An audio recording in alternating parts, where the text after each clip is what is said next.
Bismillahirrahmanirrahim. Assalamualaikum warahmatullahi wabarakatuh. Saya Nilna Muna Faridatul Hasanah dari jurusan Pendidikan Agama Islam UIN 1 Tulungagung akan menjelaskan sedikit materi akidah mengenai akhlak terpuji. Akhlak terpuji yang pertama yaitu ikhtiar. Ikhtiar ini berasal dari bahasa Arab yaitu ikhtiaron yang artinya memilih atau bisa juga diartikan sebagai berusaha. Allah Maha Kuasa terhadap segala upaya manusia, maka Allah menganjurkan kepada orang yang beriman bahwa mereka wajib berusaha semaksimal mungkin agar mendapatkan hasil sesuai dengan yang diharapkan. Penegasan Allah ini sesuai dengan firman-Nya dalam Al-Quran Surat An-Najm ayat 39. Bismillahirrahmanirrahim. Wa alaisal insani illa ma sa'a, yang artinya dan bahwa manusia hanya memperoleh apa yang telah diusahakan. Quran Surat An-Najm ayat 39. Penegasan dan peringatan Allah ini mendorong kita agar termotivasi selalu berusaha keras untuk memenuhi harapan dan cita-cita kita. Bentuk-bentuk ikhtiar ini dapat diketengahkan dengan contoh-contoh yang dapat kita teladani. Beberapa contoh ikhtiar dapat dilihat sebagai berikut. Yang selanjutnya yaitu dampak positif ikhtiar. Ikhtiar merupakan salah satu akhlak terpuji, maka akan menimbulkan dampak positif. Adapun dampak positif dari ikhtiar yaitu yang pertama, mendapat kemuliaan dari Allah dan terhormat di hadapan sesama manusia sebagai akibat kesungguhan yang dimiliki. Yang kedua, dapat mengukur kemampuan dan hemat dalam membelanjakan rezeki dari Allah. Yang ketiga, merasa bangga karena ternyata dia mampu melaksanakan keinginannya dan puas karena kehidupannya menjadi lebih baik. Yang keempat yaitu dapat memperoleh kebahagiaan dunia dan akhirat. Sebagai pelajar, cara membiasakan diri untuk bersikap ikhtiar yaitu dengan semangat dan tidak mudah putus asa dalam menghadapi setiap problem, giat dalam belajar, tekun dalam menjalankan semua tugas, dan pandai memanfaatkan waktu. Akhlak terpuji yang selanjutnya yaitu sifat sabar. Sabar adalah kuat menghadapi setiap penderitaan maupun segala sesuatu yang tidak disenangi dengan sikap ridho dan pasrah sepenuhnya kepada Allah Subhanahu wa Ta'ala. Sedangkan menurut istilah, sabar ini memiliki arti yaitu tahan uji dalam menghadapi segala bentuk suka maupun duka dengan ridho dan ikhlas berserah diri hanya kepada Allah. Sabar ini termasuk salah satu amal yang diperintahkan oleh Allah Subhanahu wa Ta'ala, sebagaimana firman-Nya dalam Al-Quran Surah Luqman ayat 17 yang berbunyi, Bismillahirrahmanirrahim, wasbir ala ma ashabak, yang artinya bersabarlah terhadap musibah yang menimpa engkau. Quran Surat Luqman ayat 17.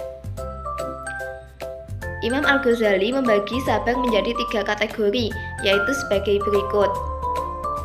Yang pertama yaitu sabar dalam ketaatan, yang kedua sabar saat menghadapi musibah, dan yang ketiga sabar dari maksiat.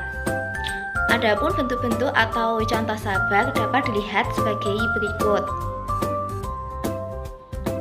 Yang selanjutnya yaitu dampak positif dari sikap sabar. Yang pertama yaitu sebagai ujian bagi keimanan seseorang. Kalau lolos dari ujian akan memperoleh kebahagiaan. Yang kedua, merupakan peringatan dari Allah kepada manusia bahwa manusia teramat kecil di hadapannya. Yang ketiga, membuka jalan bagi terciptanya kehidupan yang damai dan tentram. Yang keempat, berpikir matang karena segala persoalan tidak dihadapi dengan marah-marah, sehingga pelakunya tenang dan emosinya stabil. Dan yang terakhir, mendapatkan balasan kebahagiaan hidup di dunia dan di akhirat. Cara membiasakan diri bersikap sabar yaitu kalau kita sebagai pelajar haruslah pandai-pandai menjaga diri dari pergaulan dan perbuatan yang jauh dari kebaikan dan kebenaran, serta kesabaran ketika menghadapi problem. Akhlak terpuji yang terakhir yaitu bersifat syukur. Kata syukur ini berarti berterima kasih. Kata syukur ini berasal dari bahasa Arab, yaitu syakara yashkuru syukron. Sedangkan menurut istilah, syukur adalah pernyataan terima kasih kepada Allah Subhanahu wa taala atas nikmat yang telah dilimpahkan kepada kita. Profesor Dr. Quraish Shihab memberi pengertian syukur, yaitu menggunakan atau mengolah nikmat yang dilimpahkan Allah Subhanahu wa taala sesuai dengan yang dianugerahkan. Allah telah menjelaskan dalam firman-Nya sebagaimana yang terdapat dalam Al-Qur'an surat An-Nahl ayat 18 yang berbunyi, Bismillahirrahmanirrahim. Wa in ta'uddu ni'matallahi la tahsuha innallaha laghafurur rahim. Yang artinya, dan jika kamu menghitung nikmat Allah, niscaya tidaklah dapat menghitungnya atau seluruhnya, dan sesungguhnya Allah itu Maha Pengampun lagi Maha Penyayang. Quran surat An-Nahl ayat 18. Nikmat yang telah kita terima itu wajib diyakini bahwa tidak ada yang memberikan selain Allah Subhanahu wa taala. Setelah meyakini itu, kita wajib menyatakan rasa syukur yang sedalam-dalamnya. Bentuk atau contoh-contoh bersifat syukur dapat dilihat sebagai berikut. Yang selanjutnya yaitu dampak positif bersifat syukur. Dampak positif dalam bersifat syukur yaitu yang pertama, terjauhkan dari sifat rakus dan tamak, karena orang yang pandai senantiasa menyadari bahwa semua nikmat datangnya dari Allah. Yang kedua, orang yang pandai mensyukuri nikmat Allah akan selalu bersyukur, karena Allah menambah nikmat kepada orang yang pandai bersyukur. Yang ketiga yaitu terhindar dari sifat kufur nikmat, karena dengan bersyukur berarti ia telah merendah di hadapan Allah dan tidak sombong.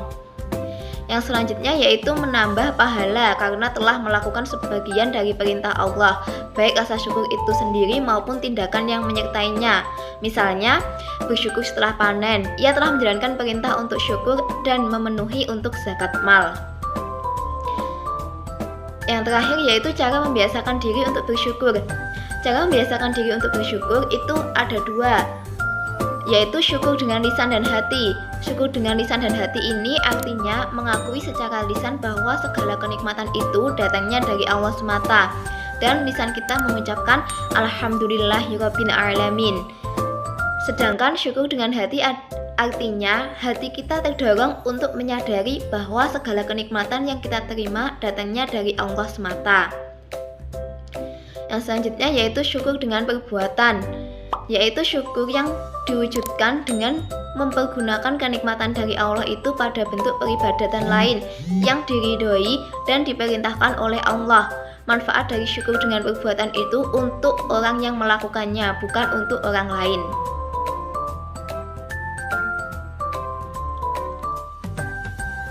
Sekian dari saya, apabila ada kurang lebihnya saya mohon maaf.